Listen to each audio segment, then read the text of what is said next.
Bonsoir à tous, bienvenue dans ce journal. En voici les titres.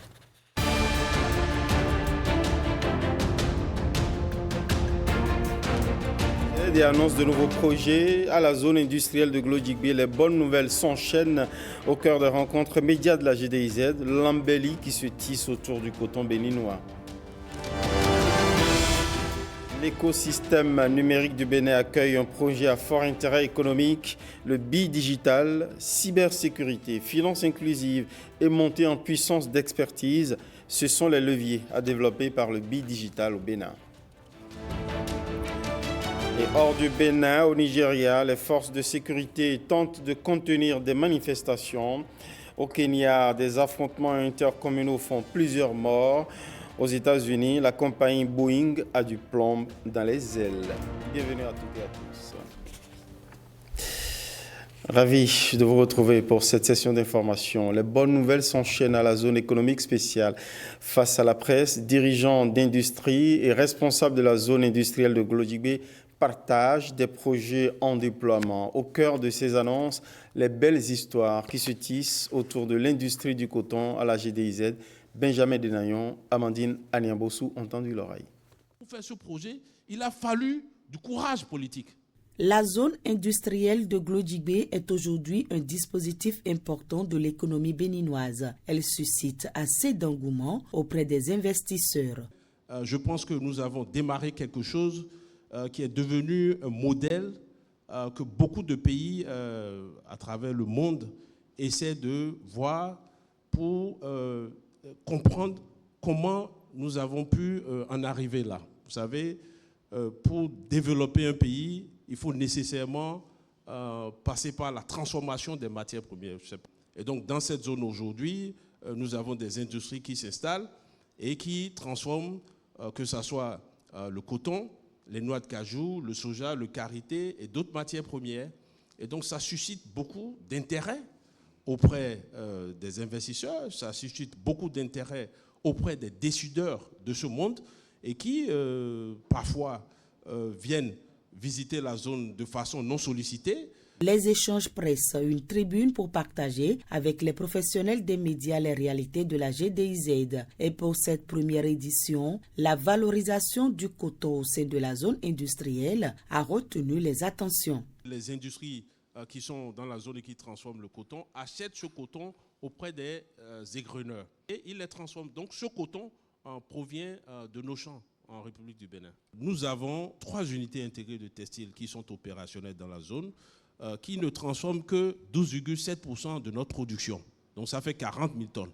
Donc il y a le reste qui est disponible, mais qui continue d'être vendu à l'exportation. Nous allons travailler pour attirer d'autres investisseurs pour installer d'autres unités intégrées de textile dans la zone pour pouvoir transformer la totalité de notre production de fibres. La société d'investissement de promotion de l'industrie ambitionne réitérer l'initiative afin d'exposer les avantages que le Bénin tire de la GDIZ pour son développement. Je l'indiquais en titre, l'écosystème numérique du Bénin accueille un projet à fort intérêt économique, le bi-digital, un projet porteur de perspectives de développement, de la cybersécurité, de la finance inclusive et où on attend une montée en puissance des compétences dans le secteur. Derrière le bi-digital, l'organisme LuxDev et l'Agence des systèmes d'information et du numérique. Au lancement officiel, Jean Nombimin, Arnaud Adadia. Bi-digital, c'est l'un des tout premiers projets à grand impact dans le secteur du numérique. C'est un programme qui s'appuie sur les populations, d'où l'importance des termes finance inclusive. En 2022, le Bénin et le Luxembourg ont signé une feuille de route qui prévoit la formation professionnelle de la digitalisation et last but not least, la digitalisation. Je le dis avec beaucoup de joie, c'est le premier programme entièrement dédié à la digitalisation dans l'histoire de la coopération luxembourgeoise. La gouvernance que nous avons mise en place nous permet, à travers les groupes techniques, d'avoir des présidences assurées par chacun des métiers. Nous avons bien évidemment le Fonds national de microfinance, l'Agence nationale de supervision des SFD, nous avons le Fonds national de développement agricole qui est pleinement représenté. Mais nous avons également le ministère des Affaires sociales et la microfinance. Nous allons leur permettre de pouvoir amener des services numériques auprès de leurs GUPS, les guichets uniques de protection sociale. Avec ce projet, nous allons travailler à développer des capacités de surveillance et de réactivité plus importantes qui vont nous permettre justement d'avoir une infrastructure qui tourne tranquillement. Nous devons former les personnes, les Béninois ou même ceux qui veulent venir travailler ici au Bénin au niveau des métiers de l'hôtellerie. Donc on va aider ces institutions-là à produire des cours en utilisant le support numérique. Il va y avoir par exemple un studio de création de contenu. Le Bénin se renforce davantage pour plus d'efficacité dans le secteur du numérique. Le mois du consommant local s'invite à la CCIB, la Chambre de commerce et d'industrie du Bénin, autour de délices élaborés par les PME de l'agroalimentaire béninois. Une dégustation est organisée, opération de charme pour séduire des consommateurs tout particuliers, derrière lesquels se cachent de potentiels investisseurs. Reportage Alain Sotiomain, Patrick Imavor. Le Béninois peut manger du Béninois du lundi au lundi s'il veut. Vous avez vu tout ce qu'il y a ici et c'est une infime partie de ce que nous avons au Bénin. Et grâce à la CCB, on a eu la certification. Ça prouve que nos produits ne sont pas des produits frélatés ou des produits de mauvaise qualité. Le mois d'octobre, à la Chambre du commerce et d'industrie du Bénin, est aux couleurs du consommant local. Elle reçoit ici une séance de dégustation de produits locaux certifiés. Le mois d'octobre est un mois dédié au consommant local sur toute l'étendue du territoire. Ce que nous sommes en train de faire ici se passe évidemment dans toutes les régions économiques de la Chambre de commerce. Et non seulement au plan national, mais ça se passe également au niveau de la zone UEMOA. La Chambre de commerce et d'industrie du Bénin travaille au quotidien à accompagner les entreprises dans plusieurs domaines et surtout en ce qui concerne la qualité des produits locaux qu'elle offre. Cette séance est une opportunité pour découvrir les résultats des efforts de production locale. Déjà, moi, je suis satisfaite parce que la qualité y est. Il y a de la variété aussi. Et à chaque fois, vous remarquez que les entrepreneurs essaient d'innover, en fait. Là, tout à l'heure, je viens de goûter un toffee au coco à la menthe.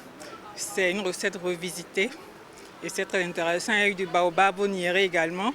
C'est des choses que je ne connaissais pas. Donc franchement, c'est l'occasion de découvrir en fait. Les toffees que nous avons l'habitude de manger étant enfants, c'est vraiment dur. Beaucoup de personnes disent qu'il y a trop de sucre dedans. Ils essaient d'en manger, mais ils ne l'adoptent pas. Et donc moi, je me suis dit, mais si ce truc est là, pourquoi ne pas essayer de le revisiter et lui donner quelque chose d'extraordinaire? Nous avons le couscous de Fonio, toujours sans gluten, d'accord, mais aussi le couscous d'Iam Wassa Wassa sans gluten. Ces trois produits en fait représentés permettent à l'organisme d'abord d'avoir une bonne santé, d'être assez vigoureux, d'avoir les nutriments nécessaires pour pouvoir passer une très bonne journée, mais aussi de pouvoir digérer. Et c'est ce qui est surtout important à notre niveau. D'autres séances de dégustation se dérouleront dans le jardin de l'institution consulaire tout au long du mois d'octobre. On va faire du 180 degrés. On va passer de cette opération de charme à un fait détestable, de l'arnaque. Il s'agit de forfaits organisés par un réseau de vente illégale de cahiers d'activités scolaires, notamment des manuels de français et de mathématiques. Les fraudeurs ont été, à la bonne heure, interpellés par la police républicaine et présentés au procureur de la Criette. Zoom sur les faits dans ce récit de Ulvaeus Balogun. La police républicaine a récemment mis la main sur un réseau de trafiquants spécialisés dans la contrefaçon, le piratage et la vente illicite de cahiers d'activité. Après plusieurs mois d'enquête, suite à des dénonciations, les forces de l'ordre ont réussi à démanteler une organisation dont les produits illégaux, des cahiers d'activité scolaires, notamment les manuels de français et de mathématiques des niveaux cours d'initiation et cours préparatoires, sont vendus dans certaines écoles primaires publiques ou privées du Bénin, portant ainsi préjudice aux éditeurs et auteurs locaux. Deux individus malveillants, des prévenus, présentés à la Cour de répression des infractions économiques et du terrorisme, CRIET.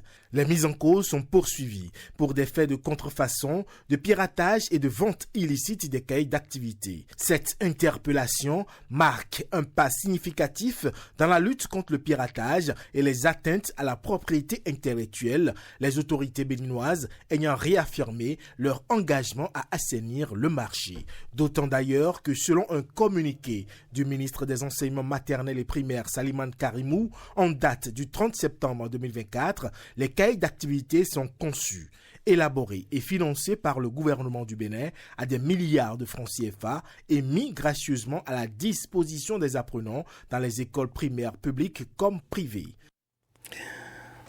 Merci, Ulvaeus Balogun. À l'horizon 2025, tous les écoliers du Bénin devraient avoir un accès à de l'eau potable et une alimentation équilibrée et variée. Objectif ultime, à réduire leur vulnérabilité face à la faim et leur créer des conditions pour mener à bien leurs études. Programme en cours dans 35 écoles des départements de l'Atakora, de la Donga et du Borgo. Nous irons le voir dans la commune de Tchaourou, dans des écoles à cantine scolaire, avec nos témoins Françoise Insou et Blaise Adanko. C'est l'heure de la récréation à l'école primaire publique Bassem Parou de Tchaourou. D'un côté, les femmes s'affairent pour préparer la cantine de midi. De l'autre, les apprenants se donnent à divers jeux. Scénario identique à l'EPP Paris, à 1 heure de route de Parakou, avec une obligation de traverser le fleuve Okpara. Risqué, mais cela vaut le coup de vivre un moment sensationnel. Dans ces écoles, il y a désormais un point d'eau potable pour les besoins de la cantine scolaire et pour les écoliers. On ne trouvait pas l'eau, il faut demander aux enfants d'aller dans les puits qui étaient forés dans le village pour qu'on puisse avoir de l'eau et alimenter la cantine, et le lavage des mains et également l'eau de boisson. Il n'y avait que de l'eau de la rivière qu'on utilisait. Mais depuis la fin de l'année dernière, on a mis en service le point d'eau et ça nous sert vraiment. L'eau là, c'est à préparer la cantine que l'État a envoyée. Ça sert aussi à laver les mains. La donne a changé et c'est le moment de remercier le chef de l'État et toutes les autorités compétentes à divers niveaux qui ont pour souci le bien-être social. Le dispositif hydraulique installé grâce au PPEC est démontable. Le poste d'eau autonome est composé d'un château d'eau de 8 mètres cubes, d'une station pompage solaire, d'un point d'eau pour l'école et d'une bonne fontaine pour desservir la population. Dans Tchaourou, commune de 7256 km², 10 écoles à cantine sont bénéficiaires de l'eau potable. L'opérateur Romilaye a en charge la gestion des sites qui sont transférés aux écoles bénéficiaires. Un rôle qui n'est pas nouveau pour l'opérateur régional qui travaille depuis quelques mois avec l'Agence nationale d'approvisionnement en eau potable en milieu rural sur ce type d'ouvrage.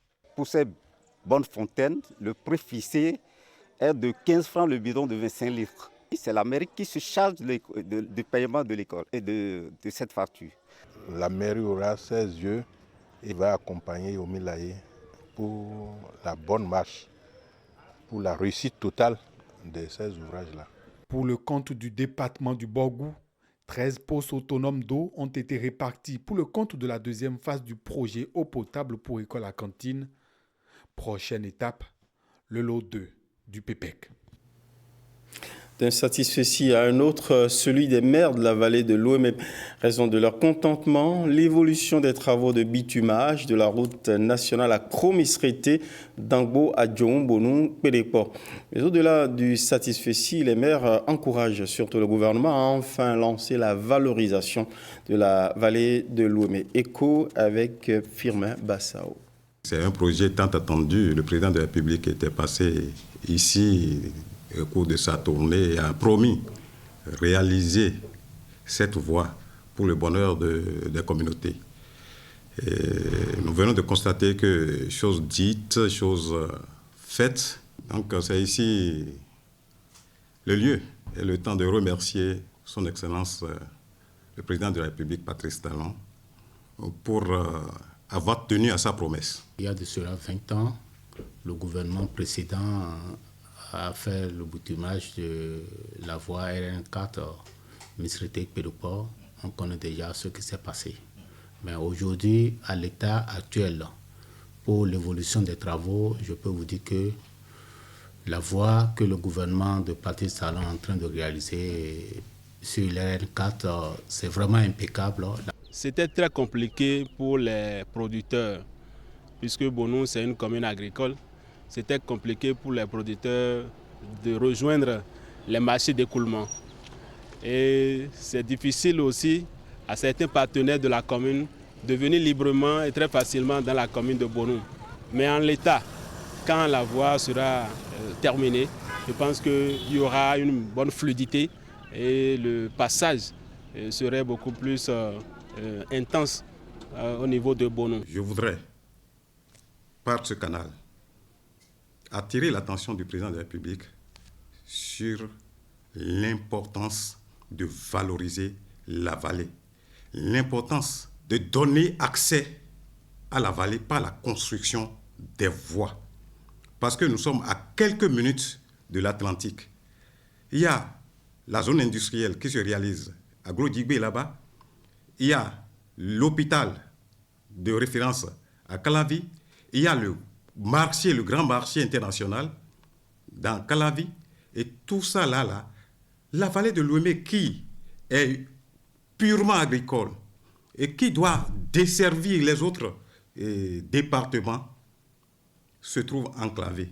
Il faudrait qu'on y pense. Vallée de Lomé, réputée la deuxième la plus riche au monde après celle du Nil, vivement qu'elle soit véritablement développée pour qu'on sorte du slogan. Rendons-nous à présent dans le département du Zou, précisément à Abomey, sur le site de construction des infrastructures de l'Université nationale des sciences, technologies, ingénierie et mathématiques. Si tout va bien à la fin de l'année, tous les bâtiments devraient sortir de terre. Et pour s'en convaincre et s'en assurer, le chargé de mission du président de la République, Zulkifl Salami, s'y est rendu. Sur ses traces, Pierrette Adam aussi.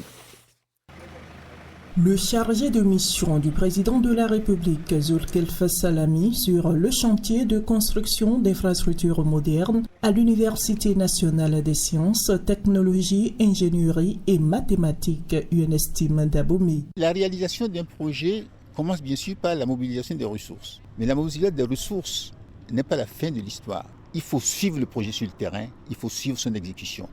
Car c'est sur le terrain que l'on constate les performances et c'est sur le terrain qu'on apporte toutes les inflexions qu'appelle la réalisation du projet. La visite du site permet au chargé de mission du chef de l'État de constater une nette progression dans les travaux depuis son dernier passage.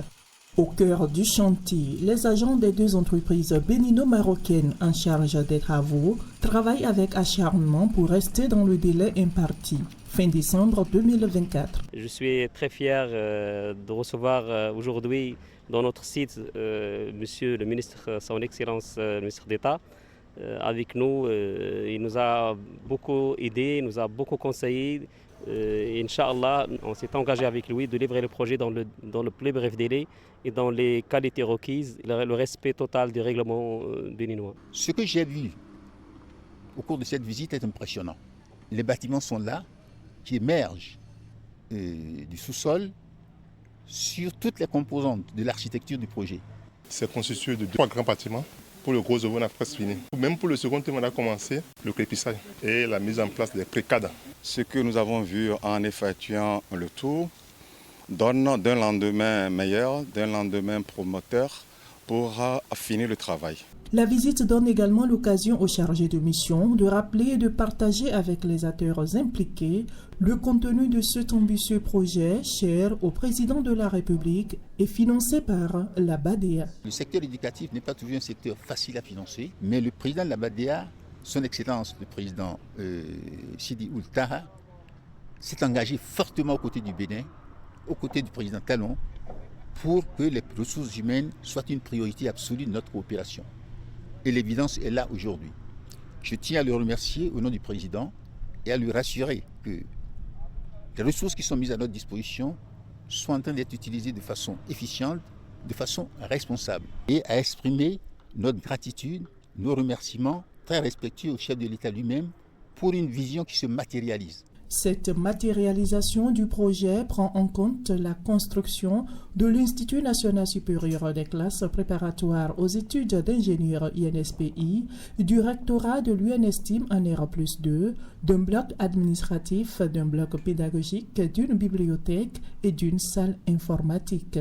Il y a également une fumerie, un restaurant de 300 places et un bloc résidentiel de 3 étages pour étudiants. Et tout ceci est sorti de terre en moins de 2 ans. C'est extrêmement impressionnant. Donc je tiens à remercier très sincèrement tous les acteurs qui ont permis cette performance, cette réalisation.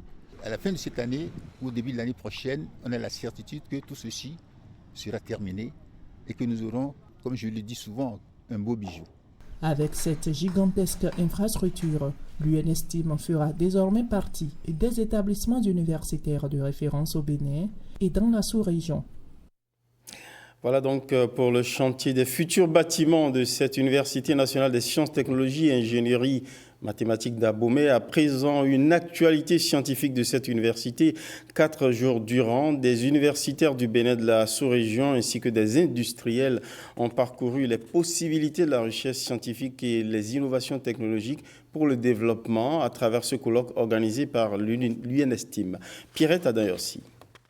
La principale innovation de ce colloque scientifique de l'UNESTIM, c'est un concours qui a pris en compte la plupart des communications présentées.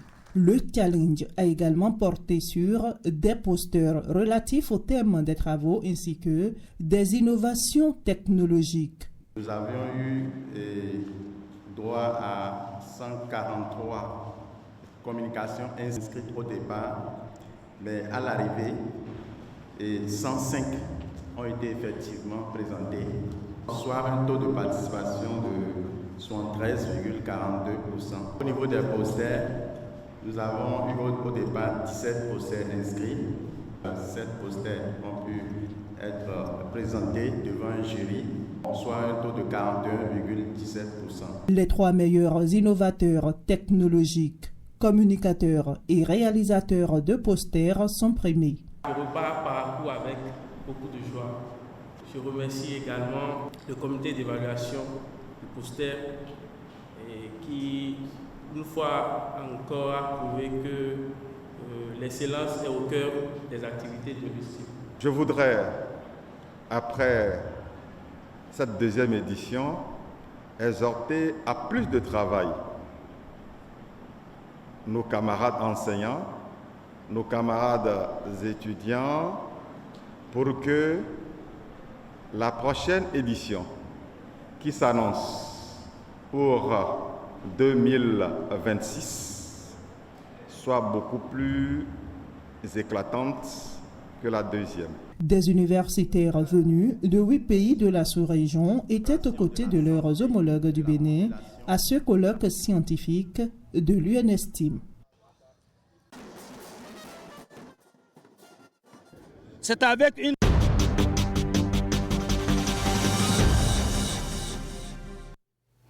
Désolé pour ce petit couac. Quand le courage et l'optimisme permettent de surmonter des injures du sort, ça donne l'histoire que vous allez entendre.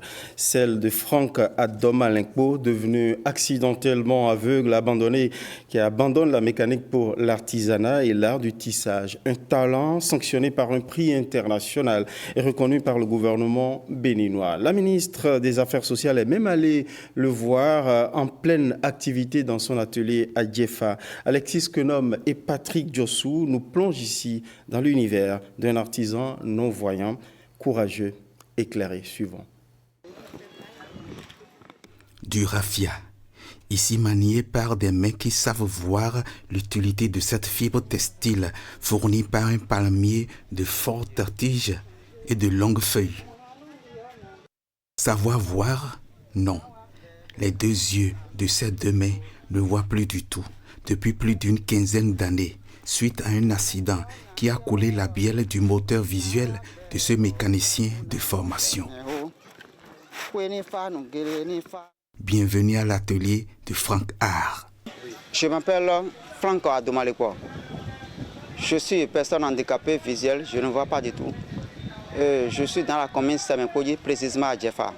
Je suis un artisan, tressage des chaises et la table modernisée, et essuie-pieds, et petits sellettes et des guéridons tissés avec des cordes lafia. Chaises, 2 jours à l'eau. Cette chaise se confectionne en 2 jours. 8 chaises avec table s'achèvent en 2 semaines. Avec le menuisier qui lui fournit les cadres des meubles, il respecte le délai des commandes faites par les clients. Connu au plan national, Franck est reconnu maintenant au plan international. J'ai participé au foire SNAB, qu'on a organisé à Kadian en 2023. Après cela, on a encore organisé un grand salon international, Miato, au Togo. Franck aussi a participé à ce salon international. C'est 3 pays qui viennent de sortir. C'est Mali qui est le pays invité d'honneur. C'est Mali qui a eu le premier prix. Et Togo qui est le pays organisateur. Togo qui a eu le 2e prix. C'est Bénin qui a eu le 3e prix. C'est grâce à Franck Adomaliko qui a eu le 3e prix. Là où je suis lauréat, prime de l'innovation.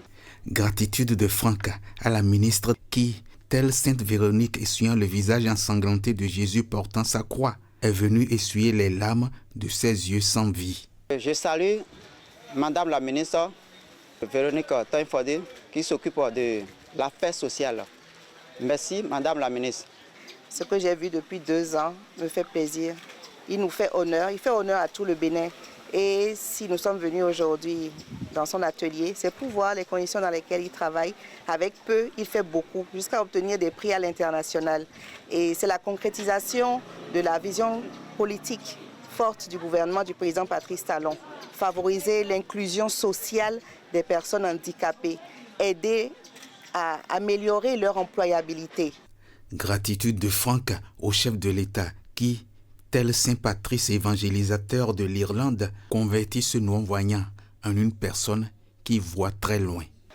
Si d'autres gouvernements qui s'est passé là, qui fait comme Talon, les personnes handicapées aussi vont devenir quelque chose. La vision formelle rituelle est inférieure à la vision intellectuelle et spirituelle.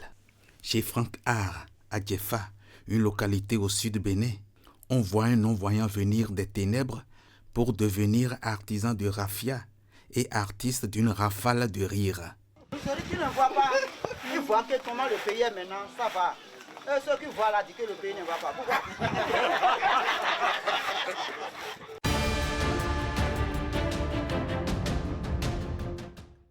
Belle histoire. Quelles sont les histoires à l'étranger? Étape Nigeria, Kenya, États-Unis.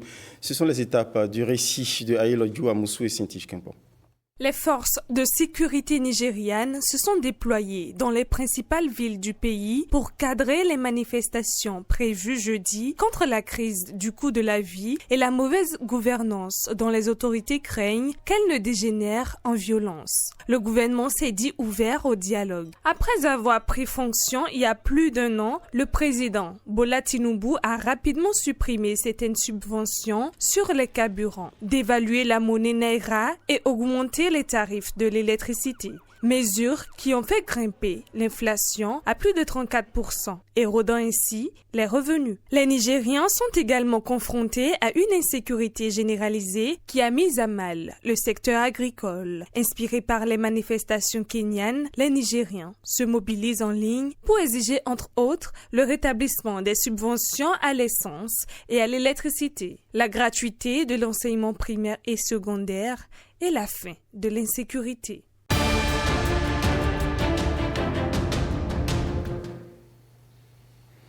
Désolé, on aura tout le récit de l'Inter dans nos prochaines éditions. Merci pour votre fidélité. Merci à toutes les équipes. Bonsoir.